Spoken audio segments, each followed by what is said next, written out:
Hey EDA, it's Casey coming to you from Silver Bay, New York with this week's Friday Message.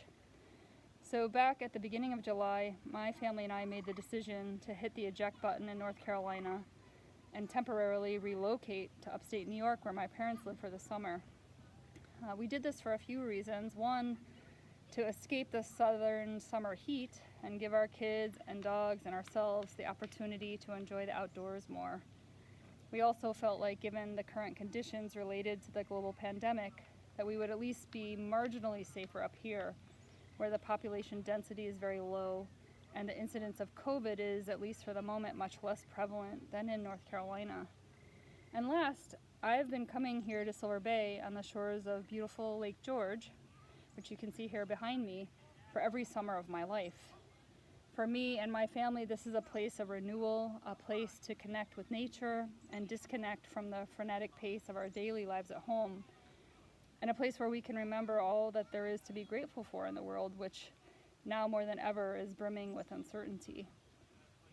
Now, normally at this time of year, you would see in the background behind me people all over the Silver Bay campus playing tennis, reading, doing watercolors, walking and talking with friends, taking part in all the activities that are available here.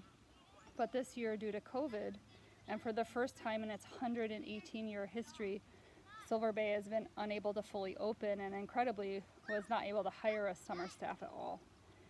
So I thought for my video message, I would share a little bit about Lake George, Silver Bay, and the connection that my family has to this very unique and special place.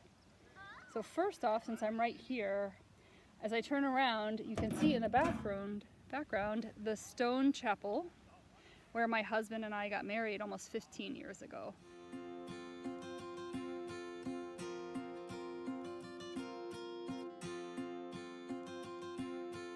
Lake George is located in the Adirondack Park in the state of New York and has been nicknamed the Queen of American Lakes.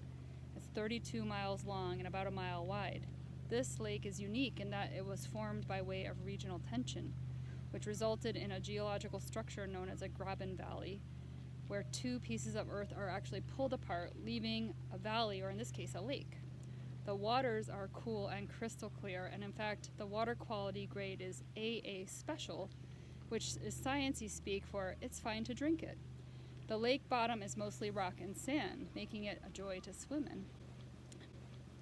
The lake is divided into two distinct sections by a mountain called Tongue Mountain. The southern section of the lake can be easily accessed by tourists and people escaping from New York City. At this end, there are an abundance of hotels and restaurants, and the population swells in the summer. However, to reach the northern end of the lake, where we are now, one must traverse Tongue Mountain, a vehicular journey not for the faint of heart. Because of this, the north end of the lake, where we stay, has remained somewhat of a secret. It's very rural and sparsely populated, making for a rustic and quiet way of life. Lake George, as you can see, and you will see, is unmatched in its beauty, and it is coveted not only by those who visit, but also by the state of New York. Going all the way back to the late 1800s, large sections of the shoreline were deemed by the state as forever wild, meaning no development could ever take place in these areas.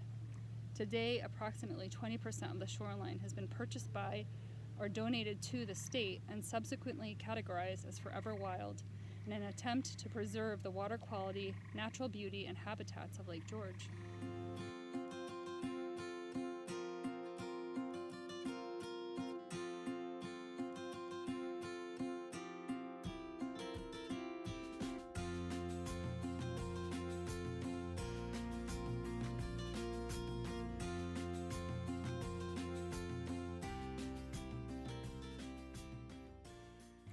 The Silver Bay Association came to be in 1902 when a large parcel of land was donated to the YMCA. Shortly after, a large inn was built to host visitors, and over time additional buildings sprung up on the campus. Large conferences are held here, but at its heart, Silver Bay is made for families. There are beaches, shuffleboard, an ice cream parlor, an archery range, tennis and basketball courts, a boathouse where guests have access to canoes, kayaks, paddleboards, and small sailboats. There's a craft shop, weekly lecture series, and lessons of all kinds are offered. The accommodations are rustic, which is a nice way of saying they are sparse and provide you with only the essentials. There is no TV or telephone in the rooms, and most rooms do not offer air conditioning. Honestly, I'm still somewhat impressed by the fact that Silver Bay even offers Wi-Fi. You can truly disconnect when you're here, and the luxuries that one might work hard to obtain in daily life at home are stripped away here. Here you spend time outside and immerse yourself in nature.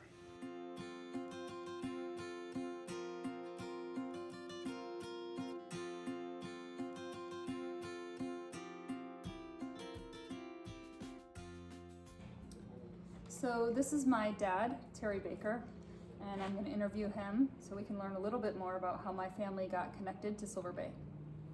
So Dad, tell me about how your family learned about Silver Bay. Well, I remember it very clearly. We had friends who came over to visit our house. We lived in Rochester, New York at that time, and they had 8mm films that they showed for us of Silver Bay with the beautiful blue water and the mountains and the buildings and so forth. And my mom and dad decided we would give it a try.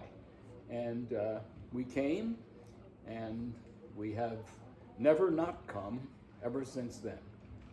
So eventually you came with the person that ultimately became my mom. Mm-hmm. So tell me about bringing her here for the first time and then the years after. Well, here at Silver Bay, we have something we call the Silver Bay test.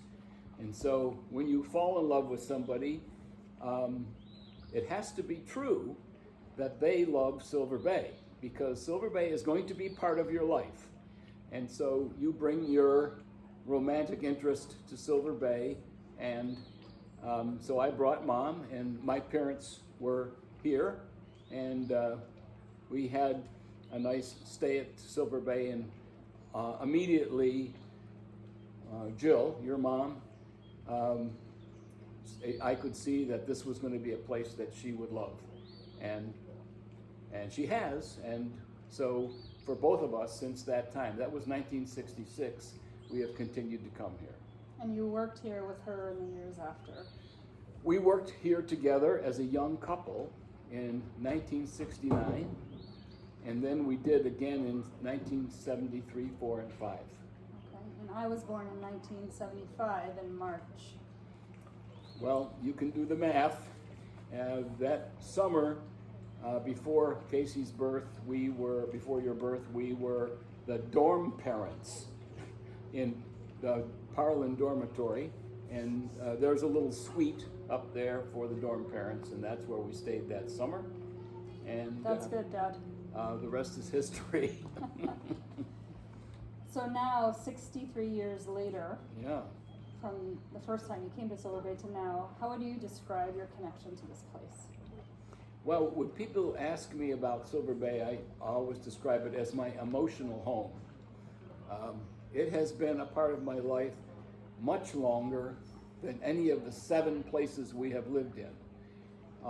The other thing about Silver Bay, in the video you can see the beautiful lake and the buildings and all those kind of wonderful things, but Silver Bay is a community of people like us, like you, who come back year after year and rekindle their friendships and catch up and watch each other's children grow and become amps and so on and so forth. So the community of Silver Bay is just as important or more important than the place of Silver Bay. Continuing the tradition, in the summers of 1995 through 1999, I worked as an amp at Silver Bay, and I look back on those summers as some of the best times of my life. I made lifelong friends here, several of whom I still see here each summer, and had more than my share of fun living a carefree life in this beautiful place. In 2005, my husband and I got married here. A few years later, my brother and his wife were married here as well. And now again, my parents, both retired, have begun working here as part of the summer staff. Both of my children, now 4th generation Silver Bay, have come here every summer of their lives. This summer in particular, we feel extremely fortunate to be here, where we can stay at my parents' house and enjoy the magical and healing waters of Lake George. I want to end my message with a sentiment of hope. There is so much uncertainty these days about what is to come for our local and global communities. I know at times it is hard to get away from the negativity or fear that surrounds us in the news. So I hope that wherever you are able to find things that you covet and take them in, appreciate them, both for what they mean to you, but also for remaining unchanged. I hope that we can pull together as a team, as a company, as a country, as stewards of the earth that we share, and bring compassion to our conversations and to one another. Take care, everyone. Have a great weekend.